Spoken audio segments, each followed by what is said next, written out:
మన మధ్య సహోదరులు చదివి వినిపించారు. మరలా ఆ మాట ఎవరైనా గట్టిగా చదవాలని ప్రభు పేట మనం చేస్తూ ఉన్నాను. 4వ అధ్యాయం 19వ వచనం చదువునా ఎవరైనా? 16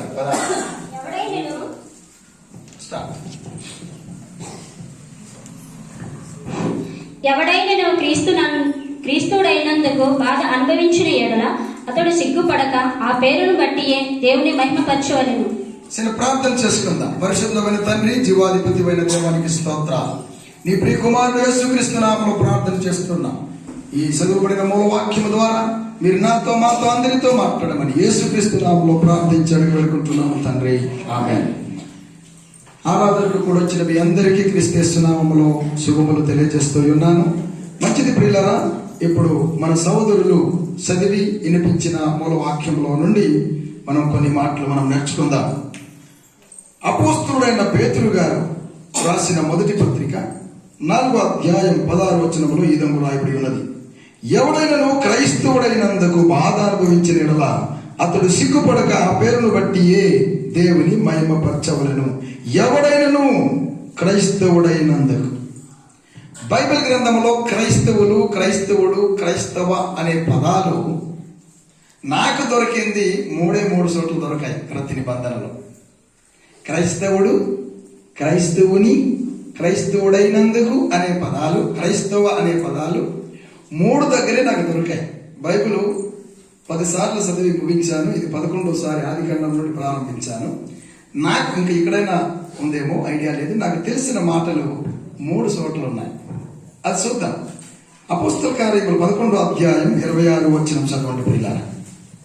అపోస్తల కార్యములు 11వ అధ్యాయం 26వ వచనం దయచేసి ఎవరైనా గట్టిగా చదవండి ప్రియులారా. 11:26.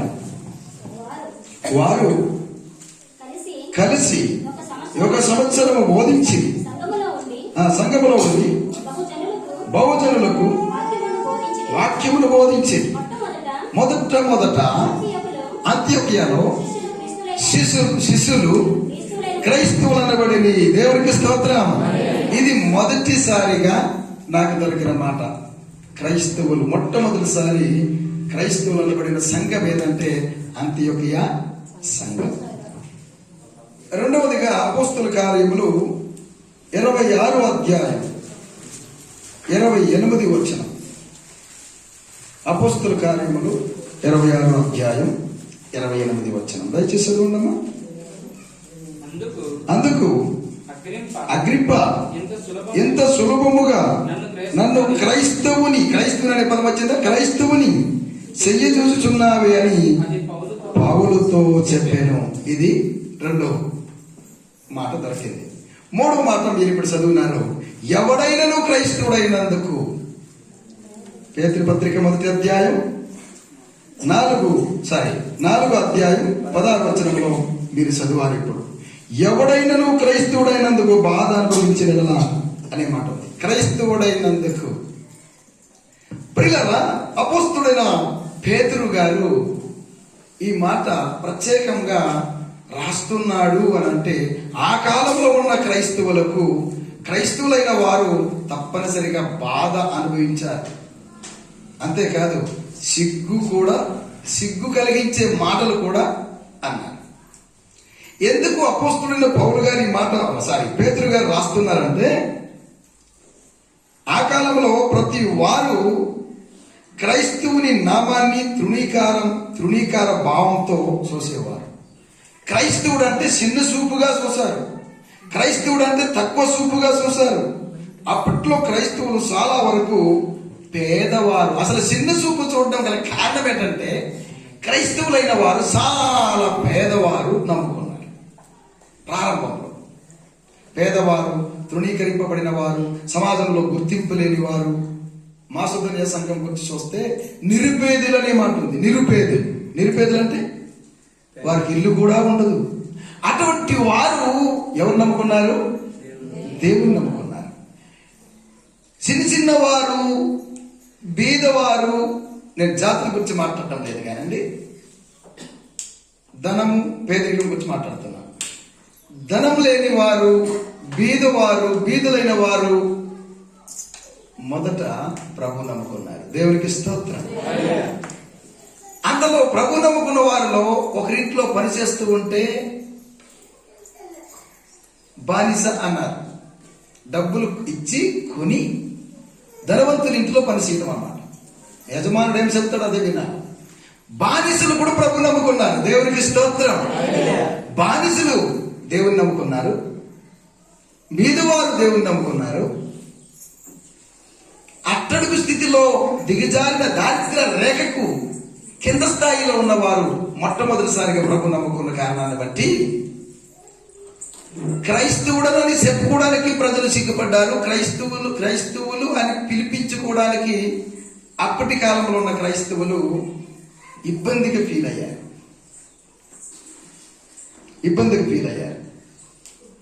అంతేకాకుండా యూదులు యెహోవా దేవుణ్ణి పూజించాలి, మరే దేవుణ్ణి పూజించకూడదు. యూదులైన వారు కూడా యేసు ప్రభు నమ్ముకునేసరికి యూదులయ్యుండి యేసు ప్రభు నమ్ముకున్నారేంటి అని సింధు చూపు చూశారు. అయితే రోమియులు క్రైస్తవులను ద్వేషించారు గనుక ఆ పేరుతో పిలిపించుకోవడం సిగ్గుగా భావించారు ఆ కాలంలో. అయితే పేతురు గారు ఏమంటున్నాడట ఇక్కడ, క్రైస్తవుడైనందుకు బాధ అనుభవించినలా అతడు సిగ్గుపడక. దేవునికి స్తోత్రం. బీదలైన వారు, దరిద్రులైన వారు ప్రభుని అంగీకరించారు, బానిసలు ప్రభుని అంగీకరించారు, లెక్కలేని వారు ప్రభుని అంగీకరించారు. ఆయన పెంట కుప్ప మీద దరిద్రులను పైకి లేవనెత్తడానికే ప్రభు వచ్చాడు. తర్వాత క్రమంగా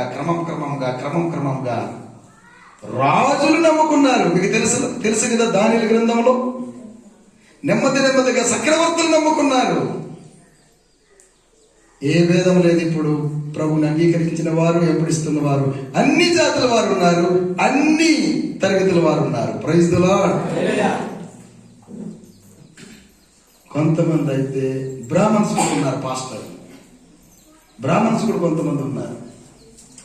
అన్ని జాతుల వారు, అన్ని కులాల వారు, అన్ని మతాల వారు, డబ్బున్నవారు, పేదవారు అందరూ కూడా ప్రభు నమ్ముకుంటున్నారు ఈ కాలంలో. దేవునికి స్తోత్రం. ఆ కాలంలో ఆరంభంలో బీదలైన వారు నమ్ముకున్నారు కనుక వారు చెప్పుకోవడానికి కొంచెం ఇబ్బందిగా ఫీల్ అయ్యారు.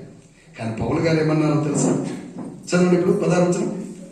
ఎవడైనా క్రైస్తవుడైనందుకు బాధ అనుభవించినలా, సిగ్గుగా అనిపించిన దానికి బాధ కూడా పెట్టారు. ఎందుకంటే వారికి ధనబలం ఉంది, రాజకీయ బలం ఉంది, కండబలం ఉంది, అండబలం ఉంది. వీరేమి ఏమి లేదు. నాకు లాగనే ఏమండి, నేను ఇందాక మా బావగారు చెప్పాను, అంతటా 4 భాషలు వచ్చి కనుక మా బావగారు అంతటా వాడబడుతున్నారని. అంతటా వాడబడుతున్నాను, కానీ నా వెనకాల జనబలం లేదు, నా వెనకాల డబ్బు బలం లేదు. ఏమండి, నా వెనకాల ఎవరు లేరు. మీరే నా పత్రికలు, మీరే నా పొలం, మీరే నా వ్యవసాయం, మీరే నా బలం. దేవుడిచ్చిన వ్యవసాయం మీరే. దేవుడికి స్తోత్రం. ప్రియులారా, ఆ కాలంలో విశ్వాసులైన వారు, ప్రభుని అంగీకరించిన వారు, రాజకీయ బలం లేదు, కండబలం లేదు, డబ్బు బలం లేదు, అండబలం లేదు, ఎవరికి అండ లేదు. దేవుడే వారికి అండ, దేవుడే వారికి రక్షణ, దేవుడే వారికి కాపరి. ఆ పరిస్థితులలో చాలా మంది డబ్బున్న వారు, ధనవంతులైన వారు ప్రభుని నమ్మిన వారిని బాధ పెట్టారు. అంత దూరం ఎందుకు? ఇప్పుడు కూడా మీరు స్కూల్లో ఒక 10 మంది ప్రభుని ఎరిగిన వారు ఉంటే, మీరు ఒక్కరే ఉంటే, మీరు భోజనం చేసినప్పుడు ప్రార్థన చేస్తే, ఏంటి సార్ కలుమొస్తున్నారేంటి అని ఎటకారం చేసేటప్పుడు లేరు. మీరు అలసిపోయి పాఠం చెప్పి లేకపోతే పని చేసేసి మీ కొలీగ్స్తో కూర్చున్నప్పుడు, ఏసయ్యా నీకు స్తోత్రం అని కూర్చుంటే, ఏసయ్య సార్ కుడిసయ్యా ఎడం చెయ్యా అని వాళ్ళు లేరు. ఎందుకంటే అయ్యగారికి అన్ని అనుభవం ఉంది. ఎందుకంటే స్కూల్లో కూడా పనిచేశాను కనుక నాకు తెలుసు. నేను చదువుకున్న దినాలలో ఆదివారం వచ్చిందంటే మాకు సరదా. ఎందుకంటే గుడ్డు కూర పెట్టేవారు, బంగాళదుంపతో పాటు గుడ్డు కూర. ఆదివారం ఎప్పుడు వస్తుందా అని ఇది చూసేవారు. హాస్టల్లో ఉండేవారు కదండి. అన్నము కూర గుడ్డు పట్టుకుని వచ్చి మా రూమ్లో కూర్చొని అందరితో పాటు కూర్చున్నా కదా, కళ్ళు మూసుకుని ప్రార్థన చేస్తుంటే నా గుడ్డు తీసుకుని తినేవారు నా ఫ్రెండ్సే. ఏమైందిరా గుడ్డు అని అంటే, ఏసయ్య ఎత్తుకుపోయారా అన్నారు. ఎవరు ఎత్తుకుపోయారు? అయినా నేను వారికి ఏమనలేదు. గుడ్డు పూతే పోయింది, ఏసయ్య నాతో ఉన్నాడని. ఇలాగ ఒక రోజు కాదు, 2 రోజులు కాదు, చాలా రోజులు అట్లనే చేశారు. నాకు అలవాటు అయిపోయింది. పట్టడం, తేవడం, ప్రార్థన చేస్తే వాళ్ళు ఎత్తుకుపోవడం, పట్టడం, అన్నం పట్టడం, కూర పట్టడం, గుడ్లు పట్టడం, తేవడం, కళ్ళు మూసి ప్రార్థన చేస్తే వారు ఎత్తుకుపోవడం. అయితే మా తెలివైన వాడదు కనుక, దేవుడు నాకు కూడా తెలివితేటలు ఇచ్చాడు కనుక, కొన్ని రోజులు పోయిన తర్వాత నా విధానం మార్చుకున్నాను. ఏం చేసుకుంటాను ఒకసారి ఊహించండి. కళ్ళు మూయకుండా ప్రార్థన చేస్తాను. నా ఏకాగ్రత దేవునితో కదా. కళ్ళు మూస్తేనంటే కళ్ళు మూగిపోతేనండి. వాళ్ళే తెలివైన వాళ్ళు అనుకుంటే నేను కూడా తెలివైన వాళ్ళు కదా. నెమ్మదిగా వారు నా ప్రేమ వారికి అర్థమైంది. కొద్ది గొప్ప వాళ్ళందరూ, నేను పేదవాడిని ఆయన, విద్యపరంగా కానీ డబ్బు పరంగా కానీ అందరూ నా యొద్ద నుండి మేలు పొందిన వారే. నా యొద్ద నుండి మేలు పొందిన వారు నన్ను ఏమయ్యారు? ప్రభు నమ్ముకున్నందుకు ఎటకారం చేశారు, దూరం అయ్యారు. కొన్ని రోజులు నాతో ఫ్రెండ్షిప్ చేయలేదు. మళ్ళీ వారికి డబ్బులు అవసరమైతే, అన్నా నువ్వు గొప్పోవడం అన్నా నా దగ్గరికి వచ్చారు డబ్బుల కోసం. ప్రియులారా, అయినా భరించాను. ప్రభువును బట్టి, ప్రభు కొరకు నేను నిలబడినందుకు ఈరోజు ప్రభు అంతటా వాడుకుంటున్నాడు. దేవునికి స్తోత్రం. ప్రియులారా, ప్రభుని అంగీకరించినందుకు, ప్రభుని సేవిస్తున్నందుకు, మీరు చర్చి కలుపుతున్నందుకు, బైబిల్ పడుతున్నందుకు, మీరు చదువుతున్నందుకు ఎవడైనా మీకు ఎటకారం చేస్తే, ఎలా కొలం చేస్తే మీరు సిగ్గుపడవలసిన పని లేదు. ఎందుకంటే మీలో ఉన్నవాడు కంటే, లోకంలో ఉన్నవాడు కంటే మీలో ఉన్నవాడు గొప్పవాడు. దేవునికి స్తోత్రం. నేను చదువుకుంటున్న దినాలలో కేవలము వాక్యం చదువుతున్నానని, రెవరెండ్ సామల్సన్ గారి ఇంటికి వెళ్ళి వాక్యం నేర్చుకుంటున్నానని ఖచ్చితం స్కూల్ నుండి పేరు తీసి పంపిద్దామని చాలా ప్లాన్లు చేశారు. కానీ దేవుడు నా పక్షంలో ఉన్నాడు కనుక నాకు వారు ఏమీ చేయలేకపోయారు. ఏమండి, ఫ్రీ టైంలో బైబిల్ చదివితే బాధ ఏంటంటే, హోంవర్క్ చేయకపోతే బాధ, స్కూల్కి వెళ్ళకపోతే బాధ, ఎగ్గొడితే బాధ. హోంవర్క్ చేయకుండా లేను, స్కూల్కి వెళ్ళకుండా నేను ఉండలేదు. అన్ని పీరియడ్లు, అన్ని సబ్జెక్టులు చక్కగానే మార్కులు తెచ్చుకున్నాను. మాస్టర్లతో మంచిగానే ఉన్నాను. నన్ను ప్రేమించేవారు ఉన్నారు, నన్ను ద్వేషించేవారు కూడా ఉన్నారు. నేను ప్రేమించేవారిని ప్రేమించాను, ద్వేషించేవారిని కూడా ప్రేమించాను. ఎందుకంటే యేసుప్రభు చెప్పిన సూత్రం కదా. ప్రియులారా, ఎవడైనా నువ్వు క్రైస్తవుడైనందుకు బాధ అనుభవించిన ఒకవేళ నువ్వు పనిచేస్తున్న ప్రాంతంలో, పనిచేస్తున్న ఆఫీసులో, పనిచేస్తున్న ఏరియాలో, పనిచేస్తున్న గ్రామంలో ఒకవేళ క్రైస్తవుడైనందుకు నీవు ఎటకారంగా, ఎలా కులంగా మాట్లాడుతున్నారేమో, నీవు సిగ్గుపడవలసిన పని లేదు. ఎందుకు అనంటే, లోకంలో ఉన్నవాడు కంటే నీలో ఉన్నవాడు గొప్పవాడు. ఆ గొప్పవాడు ఎక్కడైతే నీకు అవమానం చేస్తారో అక్కడే నీకు తల ఎత్తేటట్టుగా చేస్తాడు. ప్రజల సపట్లు దేవుళ్ళ మనకి. అందుకు పేతురు గారు అంటున్నారు 16వ వచనంలో, ఎవడైనా నువ్వు క్రైస్తవుడైనందుకు బాధ అనుభవించినలా అతడు సిగ్గుపడక ఆ పేరును బట్టి దేవుని మహిమపరచవలెను. ఎవరిని మహిమపరచాలి? దేవుని మహిమపరచాలి. ఎందుకంటే ప్రజలకు తెలియదు, దేవుని గురించి తెలియదు. దేవుని ప్రేమ ఇదిగో జనులార భావమునం తెలియరే, కేవలము నమ్ముకొనిన పరలోక జీవంబు మనకప్పును, పరలోక జీవంబు మనకప్పును. ఈ సంగతి మన సహోదరులకు తెలియదు. ఈ సంగతి మన తోటి వారికి తెలియదు. ఈ సంగతి మన యొక్క స్టాఫ్ మెంబర్స్కి తెలియదు గనుక మనల్ని కొన్నిసార్లు ఎటకారం చేస్తుంటారు, మనల్ని కొన్నిసార్లు ఏడిపిస్తుంటారు, ఎక్కిరిస్తుంటారు. ఏ చెయ్యరా, ఏ చెయ్యి సార్, కుడి చెయ్య, ఎడం చెయ్య అని మనల్ని ఎటకారం చేస్తుంటారు. అయినా మనం సిగ్గుపడవలసిన పని. ఎందుకంటే ఇందాక నేను చెప్పినట్టు నీలో ఉన్నవాడు గొప్పవాడు. లోకంలో ఉన్నవాడు కంటే నీలో ఉన్నవాడు గొప్పవాడు. అపోస్తలుల కార్యముల గ్రంథం 5వ అధ్యాయం 41-42 వచనాన్ని చదువుకుందాం. త్వరగా ప్రియులారా, అపోస్తలుల కార్యముల గ్రంథం 5వ అధ్యాయం 41-42 వచనాలు. ఆయన నామము కొరకు అవమానము పొందుటకు పాత్రులమని ఎంచబడినందున వారు సంతోషించుచు మహాసభల ఎదుట నుండి వెళ్ళిపోయి. దేవునికి స్తోత్రం. ఎవరు వీరు? అపోస్తలులు. పేతురు గారితో పాటు యోహాను గారు, వారితో పాటు కొంతమంది అపోస్తలులు ప్రియులారా వారి దగ్గరికి వచ్చారు. మీరు యేసు నామమును ప్రకటించడానికి వీలు లేదు, ప్రకటిస్తారా మీ పని అయిపోద్ది అన్నారు. వారేమన్నారో తెలుసా? మీ మాట వినుట కంటే మేము దేవుని మాట వినుట న్యాయం కదా అన్నారు. ఇది సిగ్గులేదంట, ప్రకటించొద్దంటే, చెప్పొద్దంటే, ఇక్కడ రావద్దంటే, యేసయ్య మాట ఎత్తొద్దంటే, యేసు మాటలు చెప్పొద్దంటే అని అపోస్తలుల మీద దుమ్మెత్తి అనేకులు వచ్చారు, అడ్డగించారు. అయితే వారేమనుకున్నారో తెలుసా? ఈ అపోస్తలులు ఆ నామము కొరకు అవమానము పొందుటకు పాత్రులమని వాళ్ళు ఏమనుకున్నారంటే, యేసుక్రీస్తు నామమును బట్టి అవమానం పొందడానికి మనం ఇంతకంటే శ్రేష్టం మరొకటి లేదనుకున్నారట. దేవునికి స్తోత్రం. విచిత్రం కనిపించింది ఈ మాట చదువుతుంటే నాకు ఉదయం. ఆ నామము కొరకు అవమానము పొందుటకు పాత్రులని ఎంచబడినందున వారు సంతోషించుచు మహాసభ ఎదురు నుండి వెళ్ళిపోయారు. ఎక్కడికి వెళ్ళారు? ప్రకటించడానికి.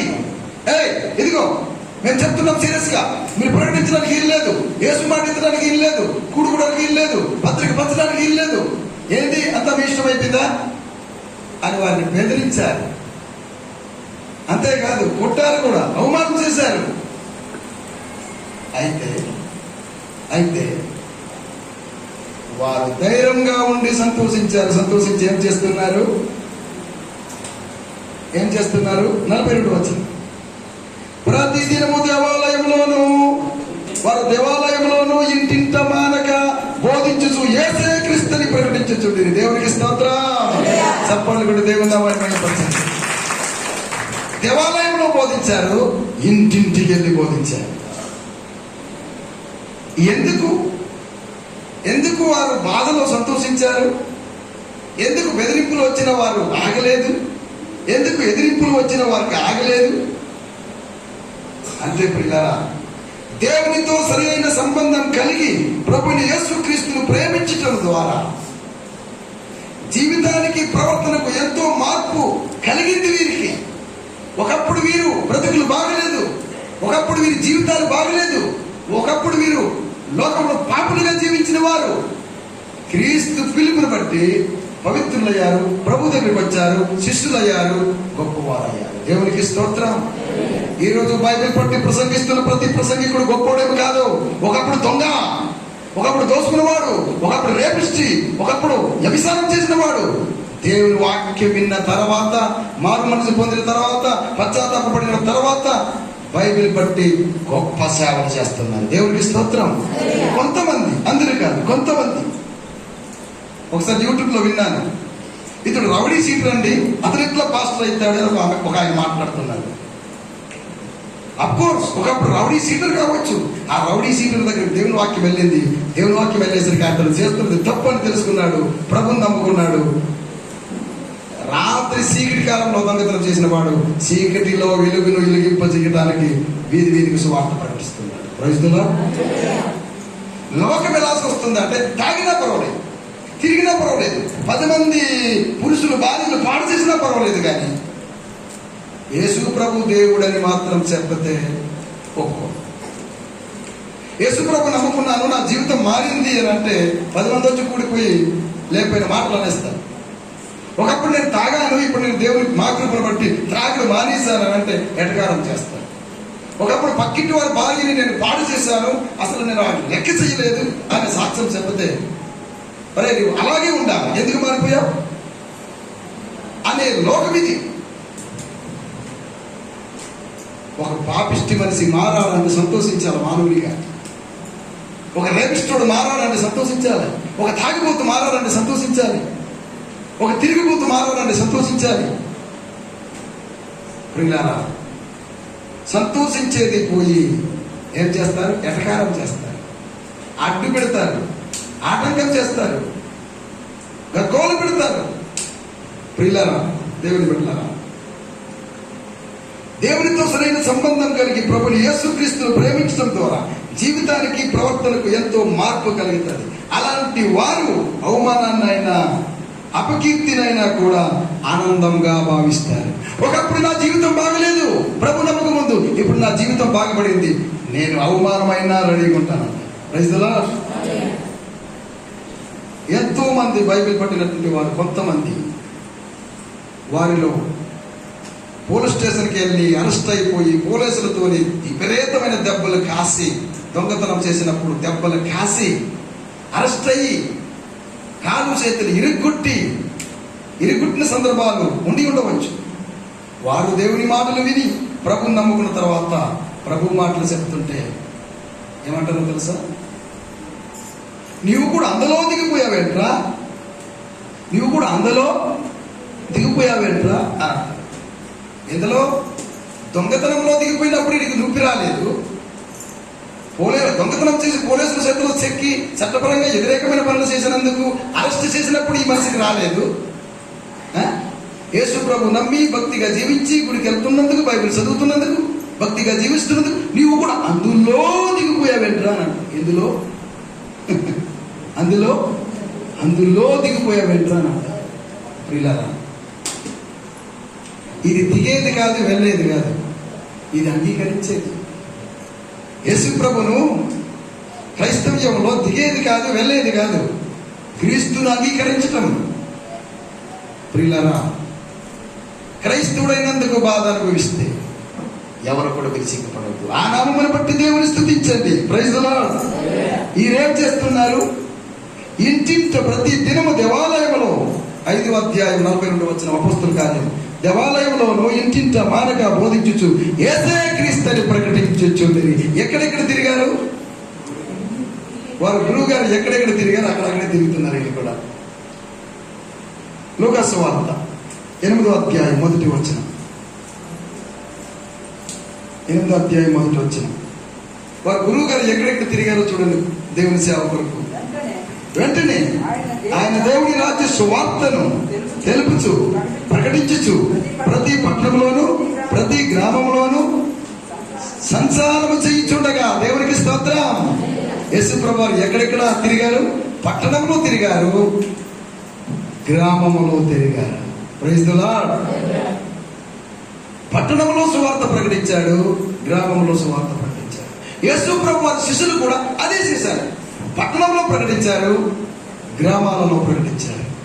ఇంటింట ఆటంకాలు వచ్చినా, బెదిరింపులు వచ్చినా, ఎదిరింపులు వచ్చినా వారు ఆగలేదు.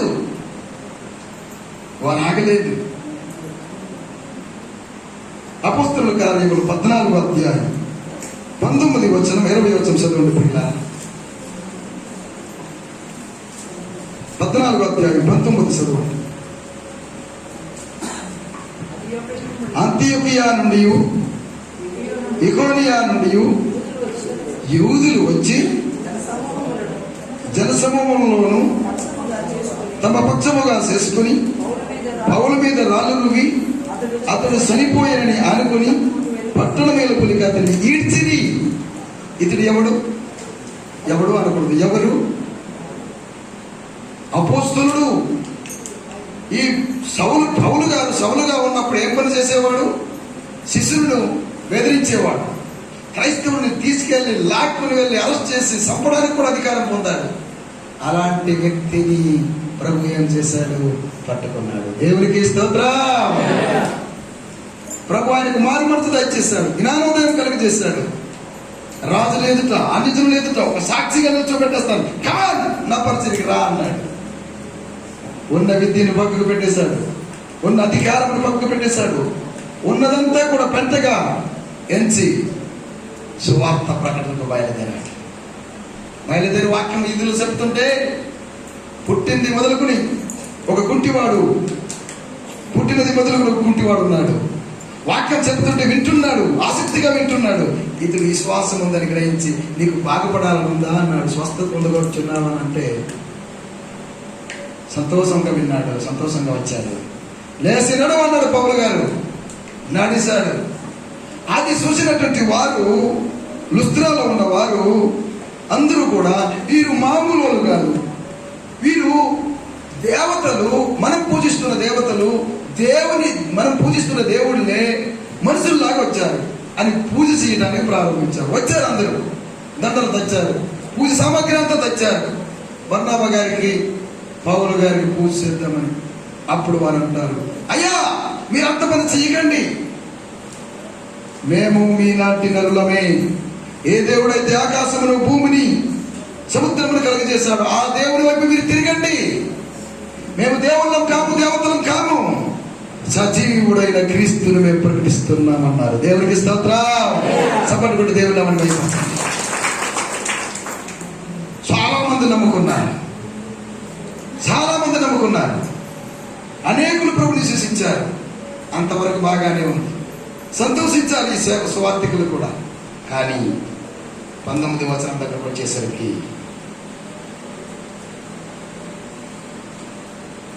అంత్యోకియా నుండి, ఇకోనియా నుండి యూదులు వచ్చారు. ఎవరు వచ్చారు? యూదులు. ఒకప్పుడు యూదులకు నాయకుడు, ఇశ్రాయేలీయులకు నాయకుడు, వారికే నాయకుడు. రాజీనామా చేసి వచ్చాడు ఆయన. ఎక్కడ ప్రజలతో ఉన్నాడు అక్కడి ప్రజలు వచ్చారు వీరి దగ్గరికి. ఎవరు? పౌరు దగ్గరికి వచ్చి జనసమూహములను తమ పక్షముగా చేసుకుని పౌలు మీద రాళ్ళు రువ్వారు. ఎందుకు రువ్వారు? పౌలు గారు ఏమైనా తప్పు చేశాడా?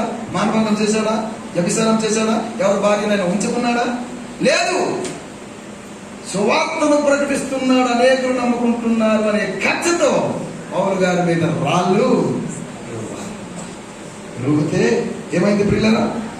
చనిపోయేదనుకుని, అంటే ఎంత సాగు కొట్టుడు కొట్టారో, ఎంత సాగు కొట్టుడు కొట్టారో, బాగా దెబ్బలు కొట్టారు. రక్తం కారుతుంది. చనిపోయాడు అనుకుని ఈడ్చుకుని పోయి అవతలి పడివేశారు. అయితే శిష్యులు అతని చుట్టూ నిలిచి ఉండరు. ఎవరు శిష్యులు? పౌలు గారితో ఉన్నటువంటి వారు, పౌలు గారు అనుసరులు, పౌలు గారు సహోదరులు, పౌలు గారి ద్వారా రక్షణలో వచ్చినటువంటి వారు నిలుచుండగా అతడు లేచి పట్టణంలో ప్రవేశించి మరునాడు బర్నాబాతో కూడా దెర్బేకు బయలుదేరిపోయింది. శరీరమంతా గాయాలు, శరీరమంతా దెబ్బలు. ఏమైందండి పౌలు గారు? సువార్త ప్రకటించాలని ఒకేసారి. ఆయనకు అవమానమా ఘనత? అవమానమా ఘనత? అవమానమే. కానీ ఒక్కరు ఒక దెబ్బలు బాగా కాసాడు. తర్వాత లేచి అంటాడు, బహుశా నీరు తాగుంటాడేమో, పదండి వరకు ఎందుకు? సువార్త ప్రకటిస్తాడు. గాయంతోనే, రక్తంతోనే, దెబ్బలతోనే, అవమానంతోనే, నిందలతోనే. ఎవడైనా నువ్వు క్రైస్తవుడైనందుకు బాధ అనుభవించిన సిగ్గు పడదు. సాగు కొట్టుడు కొట్టారు. ఆయన మరునాడు బర్నాబాతో కలిసి బయలుదేరి మళ్ళీ వెళ్ళారు. వారి పట్టణంలో సువార్త ప్రకటించారు. అనేకులు ప్రభుని నమ్ముకున్నారు. దెబ్బ కాసిన వాడు ప్రకటిస్తారు. నాకు ఒక ప్రశ్న వస్తుంది.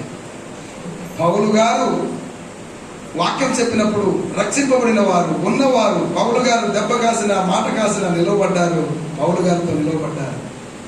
మీకు ఒక ప్రశ్న, ఎవరైనా వచ్చి నన్ను సాగుకొట్టుడు కొడితే మీరు ఇలాగే ఉంటారా, పారిపోతారా?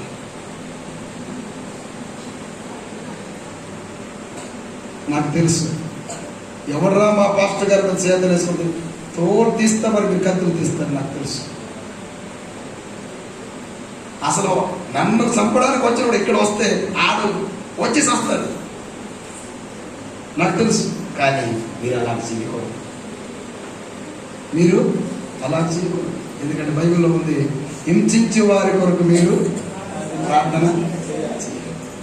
మీ పాస్టర్ గారు హింసింపబడాలా, మీరు ప్రార్థన చేయాలా, పరిచర్య జరగాల. Praise the Lord. ఆ వస్తుంది మీకు రోగం. ఇన్ని సంవత్సరాలు వాక్యం చెప్పినప్పుడు, నరనరాలు వాక్యం మీకు నాటినప్పుడు మా పాస్టర్ గారు అలా అంటారా అనేది మీకు ఆవేశం వస్తుంది. కానీ తప్పదు, ప్రభుని బట్టి ఆపుకోవాలి. ఏం చేయాలి? ఆపుకోవాలి. ఎందుకంటే ఒక మాట సేవకుడు కాస్తేనే ఇంకొక ఆత్మ రక్షింపడతాడు. ఒక దెబ్బ సేవకుడు కాస్తేనే ఇంకొక ఆత్మ రక్షింపడతాడు. దెబ్బ కాస్తేనే రక్షణలోకి వస్తారు ప్రజలు. అంటే రోజు దెబ్బలు కాయడానికి రెడీగా ఉన్నాను నేను. మా డాక్టర్లు కూడా రెడీగా ఉన్నారు ట్రీట్మెంట్ చేయడానికి. వైద్యులా క్రీస్తులు ఎదుర్కొన్నారా? పౌలు గారి విపరీతమైన దెబ్బలు కొట్టారు. అయితే వారు స్వార్థ ప్రకటించారు, దెబ్బలతోనే స్వార్థ ప్రకటించి సంఘములు కట్టారు.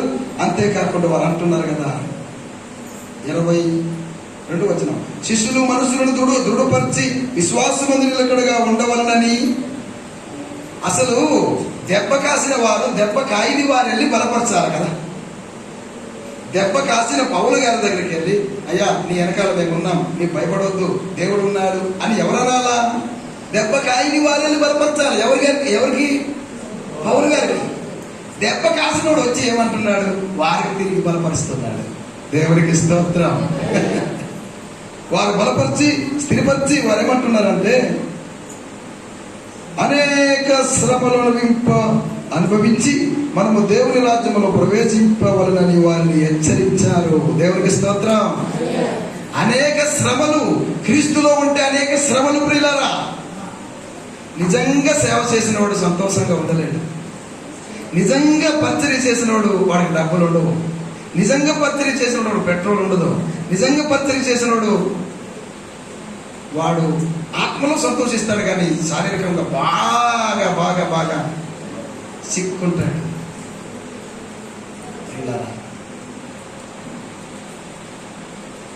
బాధలలో సువార్త, రైతుల కష్టాలలో సువార్త ఎందుకు ప్రకటించారు అని అంటే, క్రీస్తుకి వారికి కలిగిన సంబంధాన్ని బట్టి బ్రతుకుట క్రీస్తే సావైతే లాభం అని అనుకున్నారు గనుక దెబ్బలు కాసిన సువార్త ప్రకటించారు, మాట కాసిన సువార్త ప్రకటించారు. దేవాలయంలోను ఇంటింట మానక ప్రకటించారు.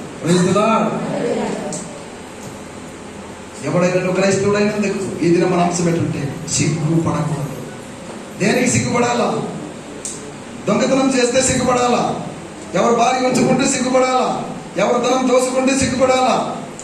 ఏమండి, అక్రమంగా ఏమైనా దోసుకుంటే సిగ్గుపడాలా?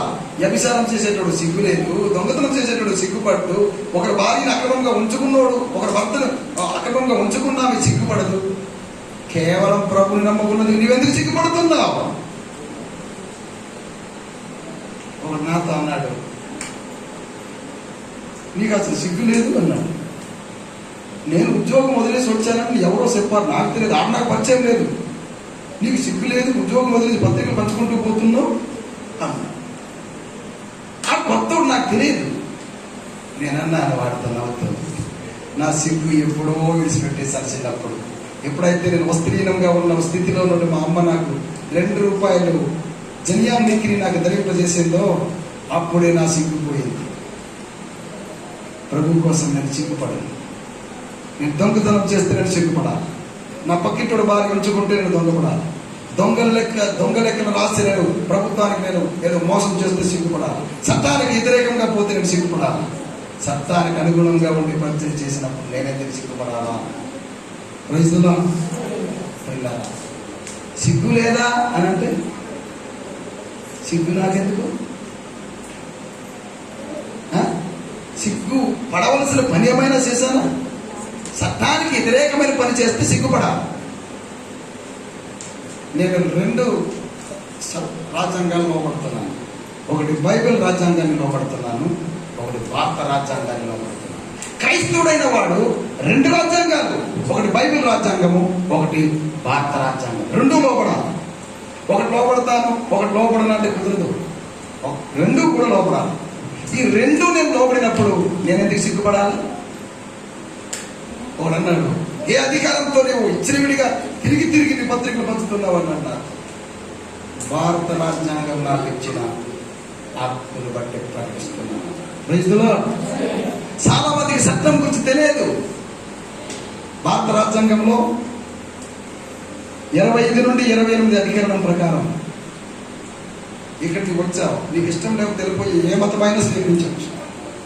అవునండి, ఉంది కదండి మాస్టర్, నిజంగా. ఎందుకంటే మీరు వెళ్ళాలనే హక్కు నాకు లేదు. నీకు ఇక్కడ వచ్చావండి, నీ ఇష్టం లేదు, తెలిపి ఏ మార్గమైనా ఎంచుకోవచ్చు. ఆ వెసులుబాటు, ఆ హక్కు రాజ్యాంగం మనకు కల్పించింది. Praise the Lord. అవతల వ్యక్తికి డిస్టర్బ్ కాకుండా మనం పరిచయం చేయాలి. అవతల వ్యక్తికి ఇబ్బంది కలిగినంత వరకు మనం పరిచయం చేయవచ్చు. ఇబ్బందిగా ఉందంటే కామ్గా మనం వెళ్ళిపోవాలి. క్రీస్తుని పిల్లరా, ఎవడైనా క్రైస్తవుడైనందుకు బాధ అనుభవించినలా ఆ పేరును బట్టి ప్రభుని ఏం చేయాలి? మహిమ పంచాలి. మత్తయి సువార్త 11:12. మత్తయి సువార్త 11. మత్తయి సువార్త 11:12 చదవండి ప్రియ. 11:12. సరే, 5:11-12 చదవండి దయచేసి తొందరగా. ఎవరైనా గట్టి చదవండి పిల్లలు. నా నిమిత్తము జనులు మిమ్మల్ని నిందించి హింసించి మీ మీద అబద్ధముగా చెడ్డ మాటలలో పలుకున్నప్పుడు మీరు ధన్యులు. దేవునికి స్తోత్రం. ఎప్పుడు ధన్యులం?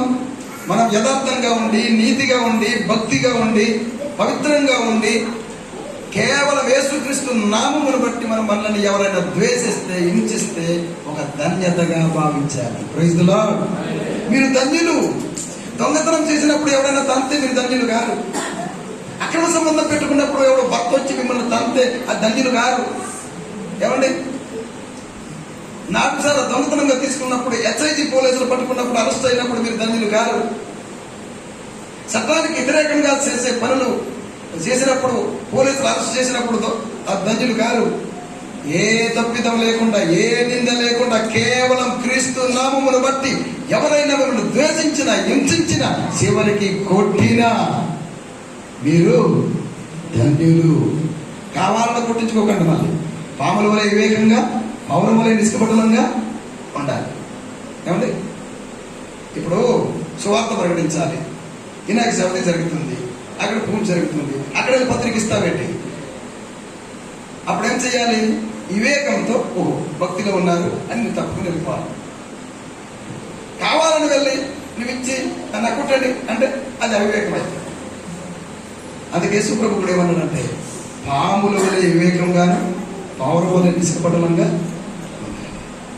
మీరు నమ్ముతారు నమ్మరు, సువార్త ప్రకటించడానికి వెళ్ళినప్పుడు నేను వేస్తున్న ప్రతి అడుగు కూడా ప్రార్థనతోనే వెళ్తాను.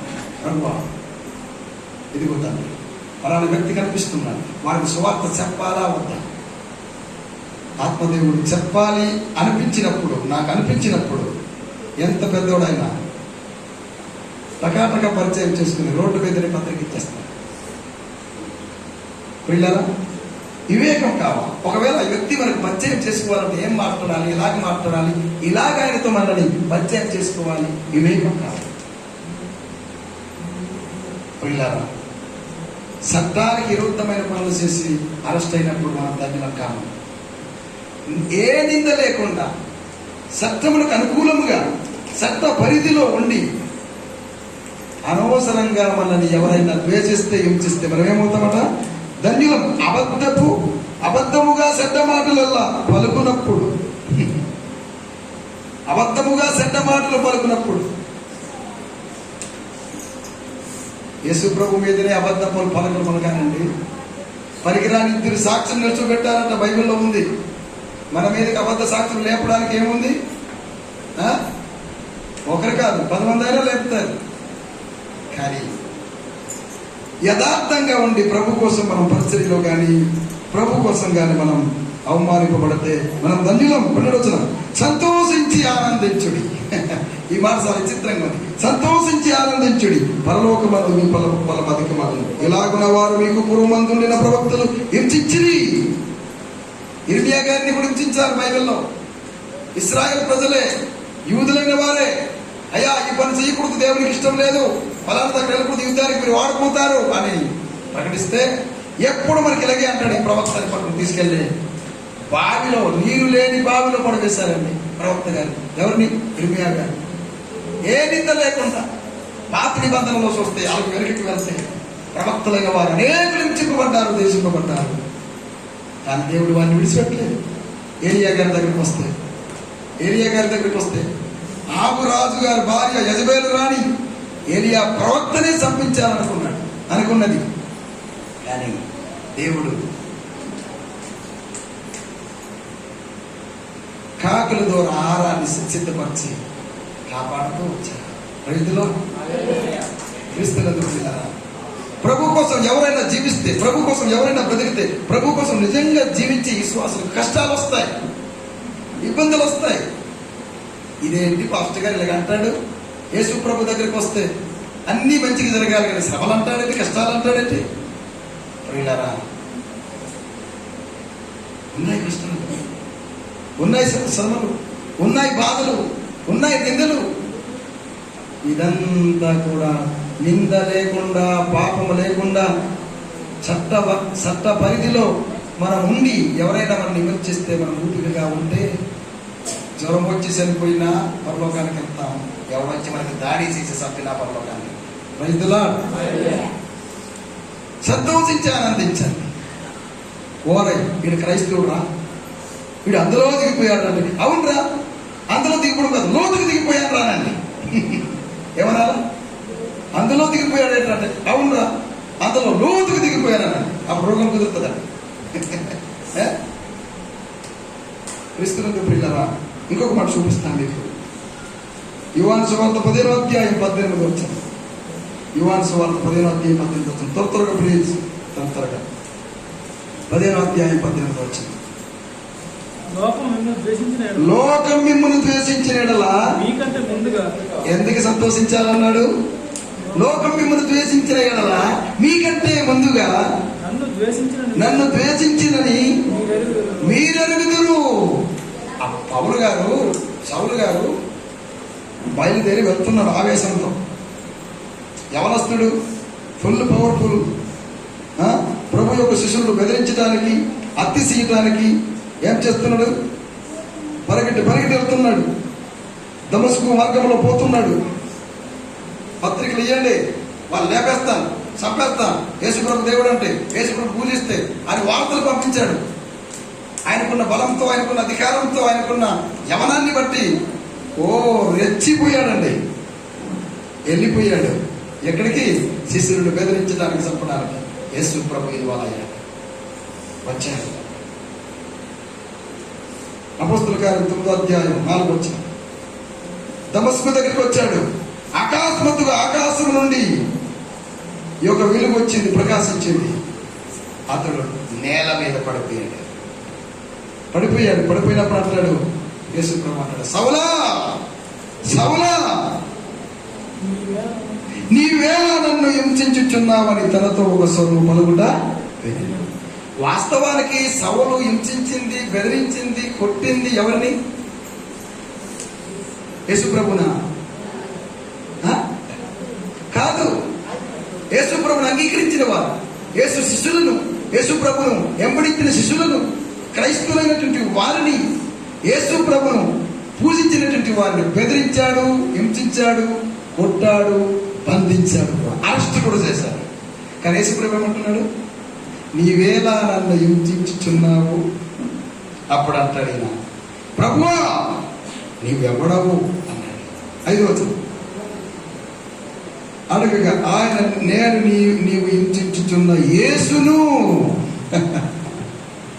మరి ఇంత భరోసా ఉండగా సుదర్శన ఒక దరిద్రుడు అని అంటే, కేవలం సువార్త ప్రకటిస్తున్నందుకు వీడు మంచోడు కాదు అని అంటే, నాకు మంచోడు కాదు అనే ముందు యేసయ్య మంచోడు కాదు అంటాడు. ఆయన సేఫ్టీ జోన్లో ఉన్నాను. ఆయన రెక్కల నీడలో మీరైనా నేనైనా సేఫ్టీ జోన్లో ఉన్నాను. అందుకే ఇక్కడ అంటున్నాడు 10వ అధ్యాయం యోహాను సువార్త 18వ వచనంలో, లోకం మిమ్మల్ని ద్వేషించిన యెడల మీకంటే ముందుగా నన్ను ద్వేషించినని మీరు ఎరుగుదురు. పిల్లరా, ఇక్కడ చాలా జాగ్రత్తగా గమనించాలా. క్రైస్తవుడైనందుకు బాధ అనిపిస్తే పర్వాలేదు. నీవు చేసిన పాపానికి, నీవు చేసిన తప్పుకు, నీవు చేసిన దానికి క్రీస్తు మీద పోతే ఇంకా బాధ. వారు క్రైస్తవుడు కానీ వీడు ఇలా చేస్తున్నారా, ఈ క్రైస్తవుడు కానీ అట్లా చేస్తున్నారా, ఇట్లా చేస్తున్నాడు అంటే నిన్ను బట్టి సత్య మార్గం అక్కడ ద్వేషింపబడుతుంది. ఏ తప్పు లేకుండా, ఏ నింద లేకుండా నిన్ను ద్వేషిస్తే నీకంటే ముందు దేవుడు ద్వేషింపబడతాడు. లోకము మిమ్మల్ని ద్వేషించిన మీకంటే ముందుగా నన్ను ద్వేషించినని మీరు ఎరుగుదురు. 19 మీరు లోక సంబంధులైన లోకము తన వారిని స్నేహించును. మీరు లోకంలో ఉన్న వారిలాగా అందరిలాగా తాగితే, అందరిలాగా తిరిగితే, అందరిలాగా ఇచ్చిన విడిగా ఉంటే ఎవరేమన్నారు? మరి లోకంలో నుండి సపరేట్ అయ్యారు మీరు. చీకటిలో నుండి వెలుగులోనికి వచ్చారు మీరు. ఎలా వెలుగులో ఆశ్చర్యకరమైన తన వెలుగులోనికి వచ్చారు గనుక లోకం మిమ్మల్ని ఏం చేస్తుంది? ద్వేషిస్తుంది. మీరు లోక సంబంధులైన ఎడల లోకము తన వారిని స్నేహించును. అయితే మీరు లోక సంబంధులు కారు, నేను మిమ్మల్ని లోకములో నుండి ఏర్పరుచుకొంటిని. మనం ఏర్పరచబడిన వారు, పిలువబడిన వారు. ఎక్కడి నుండి? చీకటిలో నుండి ఆశ్చర్యకరమైన తన వెలుగులోనికి పిలువబడిన వారు. లోకంలో నుండి మనం పిలువబడ్డాం. చప్పట్లు దేవుని మనం భయపరచండి. అందుచేతనే లోకం మిమ్మల్ని ద్వేషిస్తున్నది. ఎందుచేత? లోకంలో నుండి ప్రత్యేకింపబడ్డాము గనక, లోకంలో నుండి ప్రత్యేకంగా పిలువబడ్డాము గనక, పాపములో అపరాధంలో నుండి మనం పిలువబడ్డాము గనక, నీతిగా జీవిస్తుంటే, యథార్థంగా జీవిస్తుంటే, భక్తిగా జీవిస్తుంటే లోకం ఏం చేస్తుంది? ద్వేషిస్తుంది. ఇందాకలే అన్నాను, మీరు అలసిపోయి సులసిపోయి ఫ్రీ టైంలో మీరు ఉండే విశ్రాంతి గదిలో మీరు కూర్చున్నప్పుడు ఏసయ్యా అని మీరు సైన్ కూర్చుంటే ఏసయ్య సార్ కుడిసయ్య ఎడం చెయ్య అంటారు. అవును, ఎడకారం చేస్తారు. సిగ్గుపడ అక్కర్లేదు, వారితో గొడవ పడవలసిన పని కూడా లేదు మనకు. ఏమండి, చాలా మంది నాకు కూర్చుంటారు, సుదర్శన్ గారికి బాగా సబ్జెక్ట్ ఉందండి, ఎవరైనా వారు ఇరిగించాలని వారు గొడవపడి అడిగినప్పుడు ఎందుకంటే ఢీకోడు, అసలు ఆయన తొడగొట్టాలా? తొడగొట్టవలసిన పని లేదు నాకు. తొడగొట్టి టైం వేస్ట్ చేసుకోవాల్సిన పని లేదు నాకు. మా ఇంటికి ఎప్పుడైనా వస్తే మీరు చూడండి, లైబ్రరీ ఉంది నాకు. ఎవడో వాడు అడిగాడని, ఏదో ఢీకున్నాడని వాడి కోసం టైం వేస్ట్ చేసుకుని నా చదువు అంతా, నా యొక్క థియాలజీ అంతా అక్కడ టైం ఖర్చు చేయడం ఎందుకు? తెలియని వారికి సువార్త అందని వారికి ప్రకటించడం నా పని. వింటే లక్ష్యం పడతాం, లేదు పోతూ ఉన్నారు కానీ పో, నాకు అవసరం లేదు. నేను సువార్తలకే చెప్తాను. బాబు, యేసు ప్రభు ఎందుకు నమ్ముకోవాలంటే, యేసు ప్రభు నమ్ముకుంటే ఇది, యేసు ప్రభు నమ్ముకుంటే నిత్య జీవం వస్తుంది, యేసు ప్రభు నమ్ముకుంటే మనకు పరలోకం వస్తుంది, యేసు ప్రభు నమ్ముకుంటే. ఎందుకు నమ్ముకోవాలంటే, యేసు ప్రభు నమ్ముకుంట ద్వారా పాపాలు సిగ్గుపడతాం, యేసు ప్రభు నమ్ముకుంట ద్వారా మనం పరలోకం పోతాం. యేసు ప్రభు నమ్మకపోతే మన ఆత్మకు ప్రమాదం ఉంది. నమ్మితే నమ్ము, లేకపోతే లేదు. నాకు ఆర్గ్యుమెంట్ అవసరము లేదు. మిమ్మల్ని బ్రతమాలుతున్నాను ఆయన నో, బ్రతమాలవలసిన కర్మ లేదు నాకు. ప్రకటించవలసిన కర్మ ఉంది, బ్రతమాలవలసిన కర్మ లేదు. ఎందుకో తెలుసా? నేను బ్రతమాలితే కదా మత మార్పిడి అంటున్నావు, నేను బ్రతమాలితే కదా నీకు మత మార్పిడి అంటున్నా. అంత కర్మ లేదు. యేసు ప్రభు గురించి ప్రకటించడం వరకే నా పని. నమ్మితే నీకు మేలు, నమ్మకపోతే నీకు కీడు. నమ్మితే తండ్రిడవు, నమ్మకపోతే అన్నిడవు. అట్లనే చెప్తాను నేను బయటపడు. ప్రియులారా, బ్రతమాలవలసిన పని లేదు. లోకం మిమ్మల్ని ఏం చేస్తుంది? హింసిస్తుంది. అసలు ఎందుకు హింసిస్తుంది లోకం అని అంటే 15వ అధ్యాయం 21వ వచనం. అయితే వారు నన్ను పంపిన వారిని ఎరుగరు గనుక, చూసారా, యేసు ప్రభును పంపిన తండ్రిని ఎరుగరు గనుక నా నామం నిమిత్తం వీటన్నిటిని మీకు చెయ్యుదురు. వారికి తెలియదు. అందుకే యేసు ప్రభు అన్నాడు, తండ్రి శిలువ మీద వేలాడుతూ, వీరేం చేయించున్నారు వీరు ఎరగరు గనుక వీరిని క్షమించు. దయచేసి ఎవరైనా క్రైస్తవుడైనందుకు, చర్చికి వస్తున్నందుకు, బైబిల్ చదువుతున్నందుకు, వాక్యం చదువుతున్నందుకు, మీరు నీతిగా బ్రతుకుతున్నందుకు, ఎవరైనా మిమ్మల్ని విమర్శిస్తే, ఎవరైనా మిమ్మల్ని ద్వేషిస్తే, ఎవరైనా మిమ్మల్ని ఎటకారం చేస్తే వారి మీద తిరిగిపడబాకండి. వారి కోసం ప్రార్థన చేయండి. ఎందుకు? వారికి తెలియదు పాపం, వారికి తెలియదు. తెలియని వారైతే పర్వాలేదు, తెలిసి కూడా మీ మీద దాడి చేస్తే వారితో గొడవ పడవలసిన పని లేదు. వారిని సుఖిని గాను పాపిని గాను విడిచిపెట్టి ఆర్గ్యుమెంట్ అవసరం లేదు. ఆర్గ్యుమెంట్ అసలు నచ్చదన వింటే విని, లేకపోతే లేదు. చెప్పడం మన ధర్మం, ఎరిగి కూడా వాడతాం. బ్రతమాలవలసిన పని లేదు. లోకం ఎందుకు ద్వేషిస్తుందంటే పిల్లరా, వారికి తెలియదు కనుక, క్రీస్తు ప్రేమ తెలియదు కనుక లోకం మనల్ని ద్వేషిస్తుంది. ఒక్క మాట చూపించి ముగించేస్తాను పిల్లలు. యోహాను సువార్త 16వ అధ్యాయం 33వ వచనం పక్కనే చూడండి. 16:33. నా యందు మీకు సమాధానం కలిగినట్లు ఈ మాటలు మీతో చెబుతున్నాను. లోకములో మీకు శ్రమ కలుగును. యేసుప్రభు ఏమంటున్నాడు? లోకములో మీకు శ్రమ కలుగును. చాలా మంది బోధకులు బోధించే బోధ అంటే ప్రాస్పరిటీ గాస్పుల్ అని ఒకటి వచ్చింది ఈ మధ్య. ఇంగ్లీష్లో ప్రాస్పరిటీ గాస్పుల్ అని అంటే ఐశ్వర్య సువార్త. ఏ సువార్త? నేను బైబిల్ కాలేజీలో సిలువ సువార్త నేర్చుకున్నాను, కానీ ఈ మధ్య కాలంలో ఐశ్వర్య సువార్త. నేను ప్రకటిస్తున్నది ఐశ్వర్య సువార్త కాదు, సిలువ సువార్త ప్రకటిస్తున్నాను. యేసుప్రభు నమ్ముకోండి, పిల్లలు పుడతారు. యేసుప్రభు నమ్ముకోండి, రోగం పోతుంది. యేసుప్రభు నమ్ముకోండి, మీరు గొప్పలు అవుతారు. యేసుప్రభు నమ్ముకోండి, మీ పిల్లలకు పిల్లలు అవుతాయి. ఈ బోధలు ఎక్కడైనా విన్నారు? నువ్వు వినుంటారు యూట్యూబ్లో. ఇవన్నీ జరుగుతాంటారా? జరుగుతాయి. రోగాలు పోతాయి, పెళ్ళిళ్ళు జరుగుతాయి, పేదరికం పోతుంది. నేను కాదంటలేదు. ఎంతసేపు భూ సంబంధమైన వాటి గురించే బోధిస్తున్నారు మా వాళ్ళు. అది నా బాధ. ఎంతసేపు భూ సంబంధమైన ఆశీర్వాదాన్ని చూపించి రండి రండి రండి రండి అని పిలుస్తున్నారు. ఒక పాస్టర్ గారు నాకు ఎటకారం చేశారు. 2016 నుండి ఈ రోజు వరకు తిరుగుతున్నా కొండ ఒక ఆత్మ కూడా లేదే అన్నాడు. నేను ఒకటే జవాబు చెప్పాను, దులిపీసి తీయడానికి ఇది సిద్ధాకు కాదు. సువార్తను ఉన్నది ఉన్నట్టు చెప్పినప్పుడు ప్రజలు రావడానికి ఆలోచిస్తారు. రండి, పిల్లలు పుడతారు అని నేను చెప్పలేదు. ఏనాడు కూడా సువార్త ఎవరు రండి మీకు పిల్లలు అవుతుందని చెప్పలేదు. నేను అలా చెప్తే కుప్పలు మంది వచ్చేస్తారు. ఎవడైనా మనిషి ఎప్పుడు వస్తాడంటే నీకు మేలు కలుగుతుందంటే వస్తుంది, శ్రమ అంటే వస్తారండి. 10 మంది కుష్ఠరోగులు వచ్చారండి యేసుప్రభు దగ్గర, స్వస్థత కోసం వచ్చారు. మీరు వెళ్ళి యాజకులు కనిపించుకుంటే మీరు చూపించుకోండి అన్నాడు యేసుప్రభు వారు. వెళ్తుండగా బాగా అయ్యారు. 9 అడ్రస్ లేదు, ఒకడే వచ్చారు.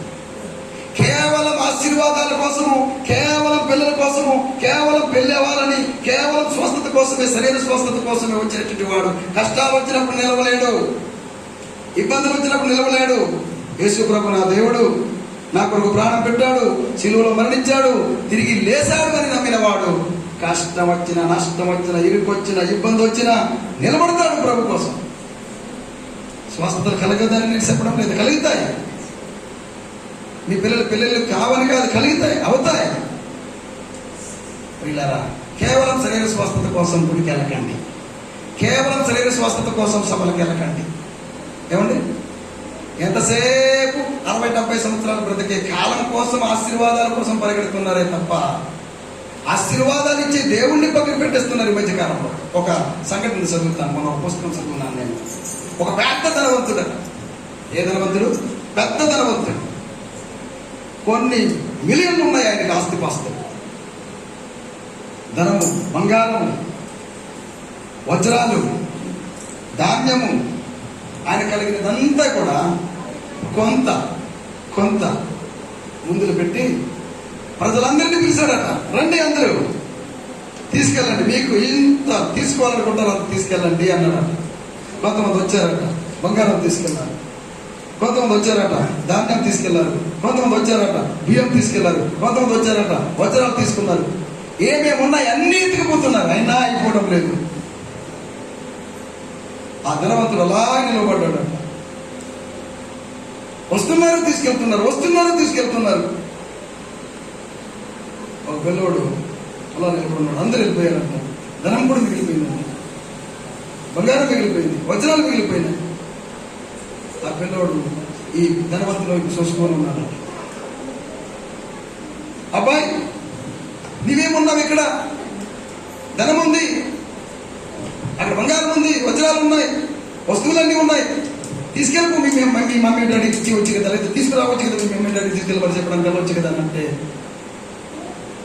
చూసుకోని ఉన్నాడు. అట్లా ఆ ధనవంతుడు అన్నాడట, ఎందుకు ఇలా చూస్తున్నావు, నీకేం కావాలరా అన్నాడట. అరే ఇంత ఉన్నప్పుడు ఏంటి తీసుకెళ్ళొచ్చు కదా, నన్ను చూస్తున్నారేంటి అన్నాడట. వినండి సార్ జాగ్రత్తగా. అయ్యా, నాకేం అవసరం లేదు, ఇక్కడున్నదంతా ఏమి నాకు అవసరం లేదు. అయితే ఏంటి కావాలరా అన్నాడట ధనవంతుడు. నాకు నీకే కావాలన్నాడు. ఏమన్నాడు? నాకు నీవే కావాలి అన్నాడు. అప్పుడు ఆ పిల్లోడు ఎత్తుకున్న ధనవంతుడు అన్నాడట, ఎందుకురా అన్నాడట. వీళ్ళందరూ పిచ్చోళ్ళు కానీ ఎత్తుకుపోయారు, అయిపోతాయి మళ్ళీ. అదే నేను నిన్ను కోరుకుంటే నీ దగ్గరే ఉంటే నేను నీ దగ్గర ఉన్నదంతా నాదే కదా అన్నాడట ఆ పిల్లోడు. ఎవరైనా ప్రైజ్లో అంటారేమో అనుకున్నా కానీ ఆ ధనం దగ్గరే ఉండిపోయారు. ఆ ధనవంతుడే మా పాస్టర్ గారు అయితే బాగుండు, ఎప్పుడు ఇచ్చుకుంటూనే ఉండు. మా పాస్టర్ గారు పేదోడు కూడా మేము ఇయ్యాలా, సువార్త సేవకు మేము ఇయ్యాలా, పోసలకు మేము ఇయ్యాలా, బియ్యం మేమే ఇయ్యాలా. మా పాస్టర్ గారే పెద్దోడైతే ధనవంతుడైతే ఆయనే ఇచ్చేవాడు అని మీరు ఆలోచనలో పడ్డారు. నేను చెప్పిన ఆ స్టోరీలో ఒక ఆధ్యాత్మికమైన అర్థం ఉంది. ధనవంతుడైన దేవాది దేవుడు భూ సంబంధమైన ఆశీర్వాదాలు ఇస్తున్నాడు, పర సంబంధమైన ఆశీర్వాదాలు కూడా ఆయన ఇస్తాడు, ఇవ్వబోతున్నాడు కూడా, నిత్య జీవం కూడా. అయితే శరీర స్వస్థతలు కావాలి, నేను కాదంటలేదు. పిల్లలు పుట్టాలి, గొడ్రాలైన వారు, నేను కాదంటలేదు. సంబంధాలు కుదిరిన వారు సంబంధాలు కుదరాలి, నేను కాదంటలేదు. వీటన్నిటినీ పక్కన పెట్టి ఆయనే చూసుకుని పట్టుకున్నారనుకోండి, అన్నీ జరిగిపోతాయి. దేవునికి స్తోత్రం. మన గురి, మన టార్గెట్ ఎక్కడ పోతుంది అంటే భూ సంబంధమైన వాటి మీదే పోతుంది. అసలైన వాడు పట్టుకోవడం లేదు మనం, అసలైన ధనవంతుని పట్టుకోవడం లేదు మనం. ఆ ధనవంతుని మనం పట్టుకుని కౌగిలించామనుకోండి, ఆయనంతా కూడా మనదే. దేవునికి స్తోత్రం. ఈ పిల్లోడు ఆ ధనవంతుని పట్టుకున్నాడు, ఆ ధనవంతుని ఎత్తుకున్నాడు, ఆ ధనవంతుని చేతిలో వెళ్ళాడు. ఆయనదంతా ఈ పిల్లోడిదే. అలాగెందుకు కావద్దు? కేవలం స్వస్థతల కోసం ఎందుకు పరిగెడతాం? కేవలం పిల్లవాళ్ళనే ఎందుకు వెళ్తావు? కేవలం ఒక చర్చికి ఒక పాస్టర్ గారు వెళ్ళాలంట, వాక్యం చెప్పాను. వాక్యం చెప్తుంటే ఒక యవనస్తుడు బాగా హడావిడిగా చక్కగా చూసుకున్నాడంట. బాబు, నేను వచ్చినప్పుడల్లా చూస్తున్నాను, నీవు నిజంగా యేసుప్రభు నమ్ముకున్నావా? అసలు దేనికి చర్చికి వస్తున్నావు అని అడిగాడట. ఆ యవనస్తుడు అన్నాడట, కృపా కోసం వస్తున్నాను సార్ అన్నాడు. దేనికోసం వస్తున్నాడా యవనస్తుడు? కృపా కోసం. ఈ పాస్టర్ గారు ఏమనుకున్నాడంటే యేసుక్రీస్తు కృప కోసం వస్తున్నాడని సంబరపోయి, అబ్బో నా ప్రసంగం గొప్పదని సంతోషపడ్డాడు. నాలంటాడు కాబట్టి అప్పు సంతోషం. కొన్ని రోజులు పోయిన తర్వాత అదే చర్చి వర్తమానికి నన్ను ఎలాగైతే పిలుస్తారో అలాగే పిలిచారట పాస్టర్ గారు. ఆ పిల్లోడు లేడు, చర్చిలో లేడు. కూడికి అయిపోయింది, వాక్యం అయిపోయింది, భోజనం అయిపోయింది, బస్ స్టాండ్లో నిల్చున్నాడు, బస్సు కోసం కాస్తున్నాడు. ఆ పిల్లోడు వచ్చాడు, అయ్యగారు వందనాలు అన్నాడట. అప్పుడేమో అయ్యగారు వందనాలు అన్నాడు, ఇప్పుడు అయ్యగారు వందనాలు అన్నాడు. ఈయన అనుకున్నాడు బాగలేదేమని. బాబు ఏమైంది నాయన, బాగలేదా ఏంటి, గుడికి రాలేదని కనిపించలేదేంటి? అప్పుడు దగ్గర నుండి చూసుకున్నావు కదా నాన్న అన్నాడట. ఏమొస్తాను అయ్యగారు, కృప పోయింది అన్నాడు. కృప పోయింది అన్నాడు. ఈ పాస్టర్ గారికి అర్థం కాదు. కృప వచ్చింది కనుక వచ్చాను అన్నాడు, కృప పోయింది అంటున్నాడు ఏంటి అని. బాబు ఒకసారి రామని ఆ టీ వాడు పక్కన టీ చెప్పి టీ తాగుతున్నాడు అడిగాడట. నాకు అర్థం కావడం లేదు నీ మాట ఏంటి నాన్న అంటే, అయ్యగారు కృప అనే అమ్మాయి ఆ చర్చికి అయ్యగారి దగ్గరికి వచ్చింది, ఆమె కోసమే నేను వచ్చాను. కాకపోతే వాళ్ళ తల్లిదండ్రులు, అమ్మాయి తల్లిదండ్రులు ఏం చేశారంటే, మా పాస్టర్ గారు కూడా రిక్వెస్ట్ చేశాడు, కృపాను ఇచ్చి పెళ్లి చేయండి, ఈ అబ్బాయి మంచోడు అన్నాడు. కానీ వినకుండా వాళ్ళ తల్లిదండ్రులు ఏరే అబ్బాయికు ఇచ్చి పెళ్లి చేశారు. ఆ చర్చిలో కృప లేదు కనుక నేను ఎందుకు వెళ్ళడం అని నేను రావడం మానేశాను. ప్రేమల కోసం రాకండి, కృపల కోసం రాకండి, రాణి కోసం రాకండి, ఏమండి సుస్మిత్రాల కోసం రాకండి గుడికి. ఎవరి కోసం రావాలి? యేసు ప్రభు కోసం వస్తే ఎప్పుడైనా నిలబడతాం. కృపా కోసం వచ్చామనుకోండి, పెళ్లి కానీ అమ్మాయిలు అబ్బాయిలు చాలా జాగ్రత్త. అబ్బాయిల కోసమే చర్చికి వెళ్ళకండి, అమ్మాయిల కోసమే చర్చికి వెళ్ళకండి.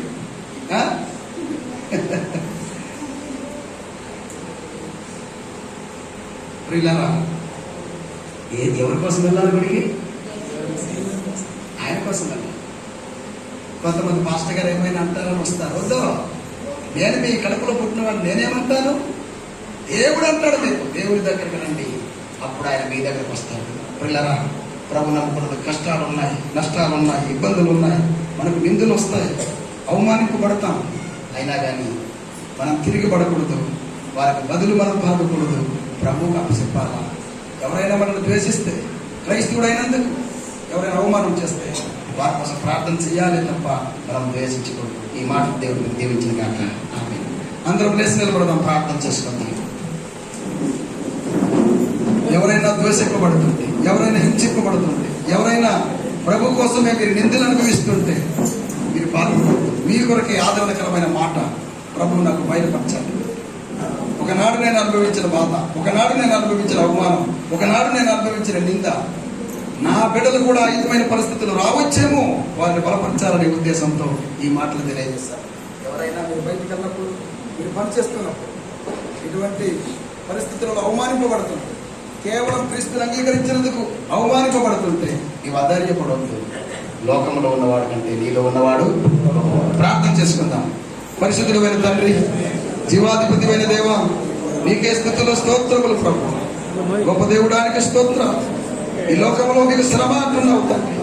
నైనా ఒకప్పుడు పాపంలో ఉన్నప్పుడు, లోకంలో ఉన్నప్పుడు నైనా మాకు ఎవరు పట్టించుకోలేదు. కేవలం క్రీస్తుని నమ్ముకొని, కేవలం నిన్ను అంగీకరించి నీతిగా, భక్తిగా, యథార్థంగా ఉంటున్నందుకే లోకం మమ్మల్ని ద్వేషిస్తుంది, లోకం మమ్మల్ని ఎహకారం చేస్తుంది. మా స్నేహితులు దూరం అవుతున్నారు, మా బంధువులు దూరం అవుతున్నారు. వారిని నీ ప్రేమ, నీ కృప, నీ దాన్ని చూపించండి తండ్రి. మాకు హింసిస్తున్నప్పుడు, ఎటకారం చేస్తున్నప్పుడు, ఎలా గుణం చేస్తున్నప్పుడు మేము తిరుగుబడకుండా, తిరుగు మరొక మాట, బదులు మాట మాట్లాడుకున్నా వారి కోసం ప్రార్థించే మనస్సు మీరు నాకు మాకు అనుగ్రహించుకొని ప్రార్థన చేస్తున్నారు. సర్వశక్తిమంతుడానికి వందనాలు, దేవానికి వందనాలు, ఎస్ఐయానికి స్థుతులు. మరొకసారి నీ బిడ్డలు ఎవరైతే క్రీస్తు నిమిత్తం ద్వేషింపబడుతున్నారు, క్రీస్తు నిమిత్తం హెచ్చింపబడుతున్నారు, ఎవరైతే అవమానింపబడుతున్నారు, వారందరినీ కనికరించండి ప్రభు. ఈ వాక్యం ద్వారా బలపరచండి తండ్రి, ఈ వాక్యం ద్వారా స్థిరపరచండి తండ్రి.